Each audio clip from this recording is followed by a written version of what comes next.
नमस्कार दोस्तों, स्वागत है आपका साइंस जर्नी में। गीता, भागवत गीता या श्रीमद् भागवत गीता के नाम पर देश के लाखों मंदिरों में करोड़ों श्रद्धालु लगातार भक्ति में टल्ली हुए पाए जाते हैं। उनमें से ज्यादातर कुछ वर्ग विशेष के लोग हैं जो जन्मजात इसमें रोजगार भी पाए हुए हैं। वास्तव में असली रिजर्वेशन यही है। इनमें से ज्यादातर वो लोग हैं जो गीता ज्ञान की बखान करने में एड़ी चोटी लगा देते हैं। गीता को वो ऐसे प्रस्तुत करते हैं जैसे कृष्ण नाम का कोई ईश्वर धरती पे कभी जन्म लिया था और कभी कोई लड़ाई हुई थी और उसमें उसने ये उपदेश दिया हुआ हो। कुछ तो ऐसी गप्पे हाँकते हैं जैसे कि गीता के बिना देश और विदेश के सारे बने हुए काम ही बिगड़ जाए और दुनिया की सारी गतिविधि ही रुक जाए इसके बिना। तो दोस्तों, इस वीडियो को अंतिम तक देखिएगा। इस वीडियो को देखने के बाद वैसे लोग जो गीता को कुछ ज्यादा ही सीरियसली ले लिए हैं, उनकी पैर के नीचे से जमीन भी खिसक सकती है, क्योंकि इस वीडियो में मैं यह प्रूफ करने वाला हूँ कि गीता महाभारत का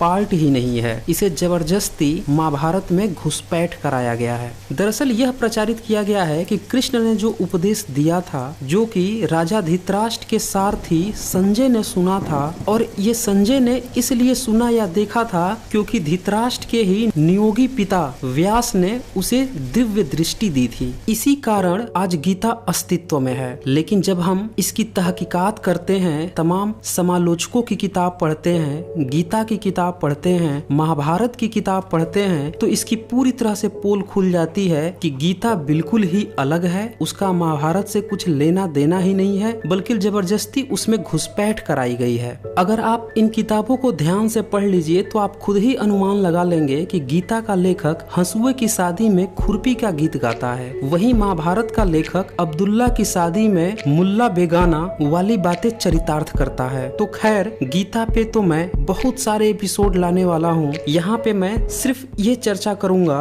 कि कैसे गीता का लेखक और महाभारत का लेखक अलग अलग बातें करते हैं, और अगले पार्ट में इस बात पर चर्चा होगी कि जो संजय की दिव्य दृष्टि बताई गई है वह कितनी फर्जी, बेवकूफाना और मूर्खतापूर्ण बात है। दरअसल महाभारत में गीता की बातें भीष्म पर्व के 25 अध्याय से शुरू होती है। अगर आप भीष्म पर्व को ध्यान से पढ़ें तो आप खुद ही अनुमान लगा लेंगे कि 25वें चैप्टर में जबरदस्ती गीता को ठेला गया है। नतीजा यह निकलता है कि जो बातें ऑलरेडी ही भीष्म पर्व के 13वें चैप्टर, 16वें, 17वें, 19वें चैप्टर में हो चुकी हैं, वही बातें फिर से 25वें चैप्टर में होने लगती है। और जो धृतराष्ट्र और संजय का संवाद पहले हो चुका था, वही बातें फिर से 25वें अध्याय में इस तरह से होने लगती है जैसे यह बात कभी हुई ही न हो। उदाहरण के तौर पे भीष्म पर्व के 13वें अध्याय में 11वां श्लोक में लिखा है, हे धृतराष्ट्र, भीष्म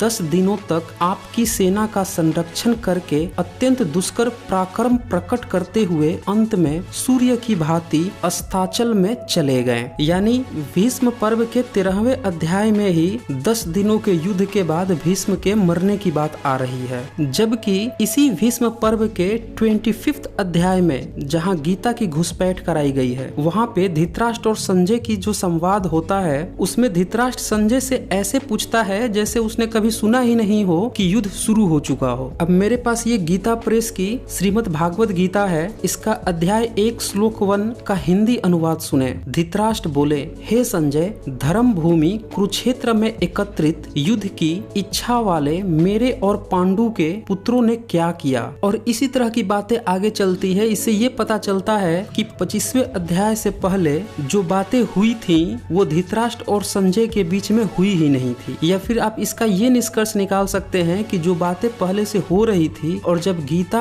अचानक से उसमें बीच में फिट कराया गया तो पूरा का पूरा मामला ही बिगड़ गया, क्योंकि दोनों के ही लेखक अलग थे और गीता का लेखक यह जानता ही नहीं था कि पहले ये सारी बातें हो चुकी हैं। कुछ और उदाहरण सुने ताकि आप इस घालमेल को अच्छी तरह से समझ सकें। गीता के पहले अध्याय के 3 श्लोक का हिंदी अनुवाद सुने। हे आचार्य, आपके बुद्धिमान शिष्य द्रुपद पुत्र धृष्टद्युम्न द्वारा व्यूहाकार खड़ी की हुई पांडु पुत्रों की इस बड़ी भारी सेना को देखिए। यानी कि इसमें व्यूह की बात हो रही है और इस व्यूह की रचना द्रुपद का पुत्र धृष्टद्युम्न करता है। मतलब महाभारत के 25वें चैप्टर की बात हो रही है, जबकि महाभारत के ही भीष्म पर्व के 19वें चैप्टर में यह बात ऑलरेडी डिस्कस हो चुकी थी। उसके 17वें श्लोक में लिखा लिखा है, महाबाहु अर्जुन ने ऐसा कहकर उसी प्रकार किया, अपनी सब सेनाओं का शीघ्र ही व्यूह बनाया और रण के लिए प्रस्थान किया। तो देखिए पांडव पक्ष की ही बात हो रही है। गीता में कह रहा है कि द्रुपद पुत्र यानी कि धृष्टद्युम्न ने व्यूह की रचना की, और महाभारत में ऑलरेडी ही कह चुका था कि अर्जुन ने वो रचना की थी। प्रसंग भी एक है, साइड भी एक है, लेकिन रचनाकार अलग अलग बता रहे हैं, गीता और महाभारत दोनों के लेखक। इसी तरह तमाम और भी विसंगतियां हैं जो गीता और महाभारत में देखने को मिलती है। मसलन गीता के पहले अध्याय के श्लोक 8 में सिर्फ 7 विशिष्ट योद्धाओं का नाम उल्लेख है। सुनिए, आप द्रोणाचार्य और पितामह भीष्म तथा कर्ण और संग्राम विजयी कृपाचार्य तथा वैसे ही अश्वत्थामा, विकर्ण और सोमदत्त पुत्र भूरिश्रवा। तो ये गीता की बात थी। यही बात जब महाभारत में हम करते हैं तो भीष्म पर्व के ही 16वें अध्याय के 15 से 17 श्लोक के बीच में 7 नहीं बल्कि 10 योद्धाओं की बात होती है। यानी कि महाभारत में पहले ही 10 योद्धाओं की बात हो चुकी थी और गीता जब घुसपैठ कराई गई तो उसमें 7 योद्धाओं की वो बात करने लगा। कुछ और विसंगतियां सुने। महाभारत के अनुशासन पर्व अध्याय 64 श्लोक 27 में नक्षत्रों का नाम गिनवाया गया है। वहाँ पे चांद यानी शशि का कहीं नाम तक नहीं है, जबकि गीता का ही लेखक अपनी गीता में अध्याय 10 के श्लोक 21 में नक्षत्रों में चांद यानी शशि की भी बात करता है। सुने, और नक्षत्रों का अधिपति चंद्रमा हूँ। तो इस तरह से हम देखते हैं कि जहाँ गीता घुसपैठ कराई गई है महाभारत में, उसका लेखक कुछ अलग ही संदर्भ में बात करता है, महाभारत का लेखक अलग संदर्भ में बात कर रहा है। दोनों में तालमेल भी नहीं बैठ रहा है। जो बात डिस्कस हो चुकी है उसमें गीता का लेखक अनजान बनकर बातें करने लगता है, यानी कि ये पूरी तरह से घालमेल है। अगर अब भी आपको संदेह है तो मैं कुछ और प्रमाण दिखाता हूँ। दरअसल गीता में शुरू से ही यह दिखाया गया है कि धृतराष्ट्र और संजय के बीच में जो बातचीत होती है वही गीता का कलेक्शन है। तो जो महाभारत में बात हो रही है संजय और धृतराष्ट्र के बीच में, उसमें संजय जो कि धृतराष्ट्र का सारथी है हमेशा ही अपने राजा को आप कह के पुकारता है, जबकि गीता में वह अपने राजा का नाम लेने लगता है, तू तड़ाक पे उतर आता है। इसको प्रमाण सहित समझें। महाभारत के भीष्म पर्व अध्याय 16 श्लोक 5 में लिखा है, राजेंद्र, आपके पुत्रों तथा पांडवों के दुर्दम्य अस्त्र शास्त्र तथा कवच चमक उठे। यहाँ संजय आप शब्द इस्तेमाल किया है। भीष्म पर्व के ही 17 अध्याय के 14 श्लोक में भी आप ही है। सुनिए, आपके पुत्र और अन्य नरेश बिना कर्ण के ही अपने सिंहनाद के 10 दिशाओं को गुंजाते हुए युद्ध के लिए निकल पड़े। भीष्म पर्व के ही 18 अध्याय के 4 श्लोक में भी आप ही है। इसे भी सुने। हे दुर्धर्ष नरेश, आपके पुत्रों और पांडवों की सेनाएं एक दूसरे के निकट आने पर कांप उठी। तो ये सारे महाभारत के श्लोक थे। इसमें संजय आप कह के पुकारता है अपने राजा धृतराष्ट्र को। लेकिन जो गीता का लेखक है वह जब गीता लिख रहा था तो उसके बीच में ऐसा कुछ नहीं था कि वो संजय और धृतराष्ट्र के बीच में ही संवाद कर रहा हो। वो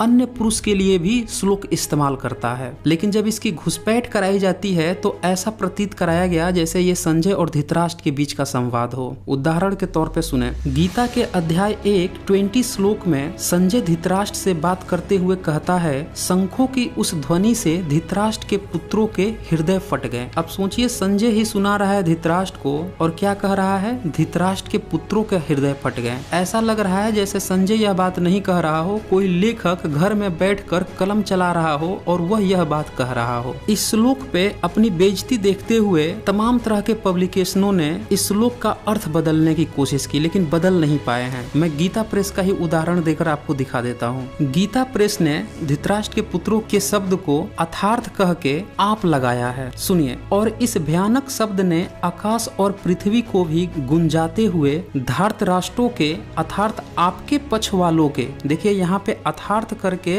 आपके पक्ष वालों के शब्द एक्स्ट्रा जोड़ा गया है। मूल जो श्लोक है उसमें ये चीज है ही नहीं, वहाँ पे सीधे धृतराष्ट्र ही लिखा हुआ है, हृदय विदीर्ण कर दिए। तो जरा सोचिए, अगर संजय ही धृतराष्ट्र से बात कर रहा होता तो कैसे अपने राजा का ही नाम लेकर उनसे संबोधन करता। सीधी सी बात है कि यह कोई थर्ड पर्सन लिख रहा था गीता को। इसी तरह से इसी का अगला श्लोक जो 20 है उसका भी हिंदी अनुवाद सुने। जब अर्जुन ने देखा कि धृतराष्ट्र के पुत्र व्यवस्थित हो गए हैं। अब सोचिए, ये गीता का ही श्लोक है, संजय धृतराष्ट्र से बोल रहा है और उसी का नाम लेकर बोल रहा है। ऐसा कैसे पॉसिबल है? इसी श्लोक को गीता प्रेस ने लिखा है, हे राजन, इसके बाद कपिध्वज अर्जुन ने मोर्चा बांधकर डटे हुए धृतराष्ट्र संबंधियों को देखकर यहाँ भी संजय धृतराष्ट्र शब्द लेकर आया है। तो इससे भी ये पता चल रहा है कि यह संजय इस श्लोक को नहीं कह रहा है, बल्कि कोई लेखक जो रणभूमि में नहीं था बल्कि घर में बैठकर लेखनी किया है और इसको जबरदस्ती संजय और धृतराष्ट्र के नाम पर थोप दिया गया है गीता में। अब सवाल यह है कि क्या ये बातें जो गीता की बखान करते हैं वो लोग नहीं जानते हैं? ऑफ कोर्स वो जानते हैं, लेकिन फिर भी ये सारी बातें आपसे छुपा ली जाती है कि गीता बिल्कुल अलग है, गीता का लेखक कोई और है, महाभारत का लेखक कोई और है, और जबरदस्ती गीता में लिखे हुए बातों को कृष्ण की बात कह के लोगों को गुमराह किया जाता है, लगातार गुमराह किया जाता है। और क्यों किया जाता है? क्योंकि इससे उन तमाम लोगों को आरक्षण मिला हुआ है जो लोग जन्म लेते हैं, न बहुत ज्यादा मेहनत करने की जरूरत है, पुश्तैनी लाखों मंदिर खुले हुए हैं, वहाँ पे करोड़ों लोगों को जॉब मिल जाती है और आम जनता मेहनत करके दिन रात मेहनत करते रहती है, एग्जाम देते रहती है जॉब के लिए और वो भटकते रहती है। तो दोस्तों, इस घालमेल को समझें कि किस तरह से धार्मिक ठेकेदार धर्म ग्रंथों की बातें पूरी तरह से हमें नहीं बताते हैं। जहाँ पे घालमेल की बात है उसको छुपा ली जाती है और लोगों को लगातार अवैज्ञानिक बनाने का प्रयास किया जाता है इन धर्म ग्रंथों से। तो दोस्तों, इस वीडियो को ज्यादा से ज्यादा शेयर कीजिए ताकि सभी लोगों को यह सच्चाई पता चल सके। अगले वीडियो में मैं कुछ और भी रोचक तथ्य लेकर आने वाला हूँ। तो आज बस इतना ही। धन्यवाद।